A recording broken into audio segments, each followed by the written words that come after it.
What we liked about this is it is past producing silver mine in Peru. It was operated by Buenaventura from 2012 into 2018. About approximately 115 million US dollars has been invested into the surface infrastructure, and there's around 50 kilometers of underground mine capital or mine development that was invested to develop the resource. All right, welcome back inside our proactive newsroom. Joining me now is Sean Howarth. He's the CEO of Exelon Resources. And Sean, it's good to see you again. How are you? Steve, it's great to see you and thank you very much. I'm doing well. Thank you. Good. Happy to reconnect with you. It's been a little while since we've had a chance to chat about what's been going on. I know it's been very busy behind the scenes, but before we get into that part of it, maybe just remind everyone a little bit about the company itself, Sean. Yeah, Exelon Resources is a precious metals mineral developer. We've got an exciting portfolio of assets that spans North America and now into South America as well, and Europe.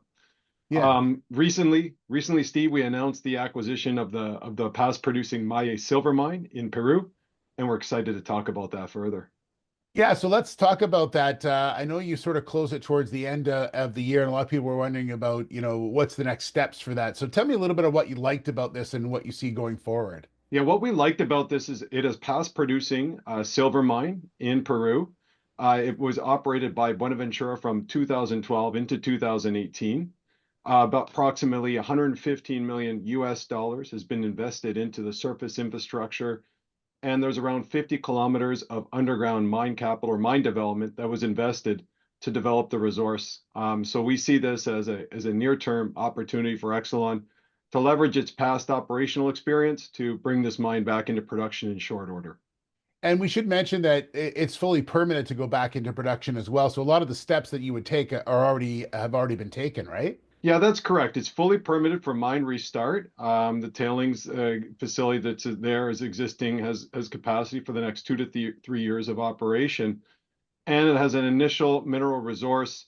This is a JORC compliant resource, but approximately 1 year's worth of reserves and additional mineral inventory for 2 to 3 years of expected mine life. We will take that resource and upgrade that to 43-101 on the close of the transaction. Yeah. So once that's closed, what's the step? Is it getting that update first, and then are you planning to do work this year in 25? Yeah, Steve, there's a few key things. We're looking at closing this. We think it will be some point in early to mid 2025 to get this closed, the transaction.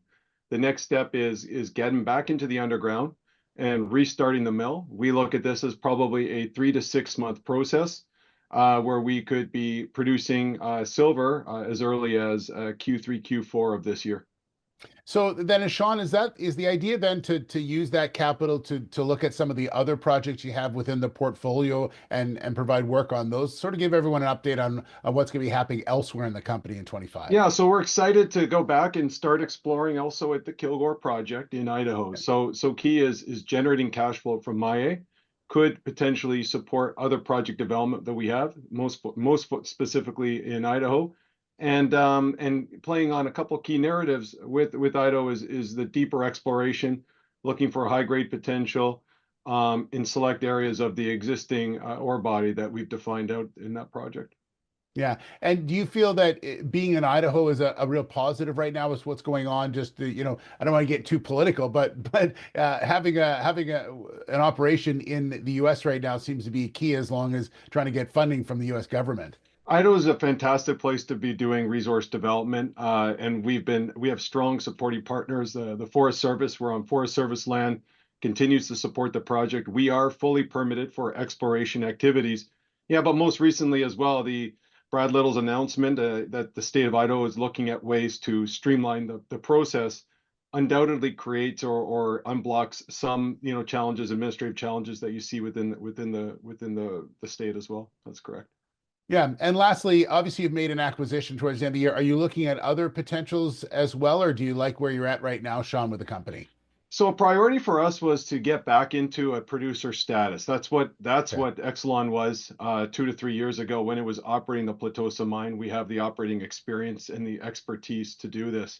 So when we look at opportunities, I think our focus will be, is there ways to grow value by using the team that we have, and the partnerships that we have, and understanding what it takes to operate what I'd say are, you know, the 2 to 3 million ounce type silver mines. And there's no shortage of these opportunities out there for sure. Absolutely. Sean, thanks so much. Good to get an update on what's going on, and really appreciate your time as well. So we'll keep following the story. All right. Steve, thank you very much. I appreciate your time.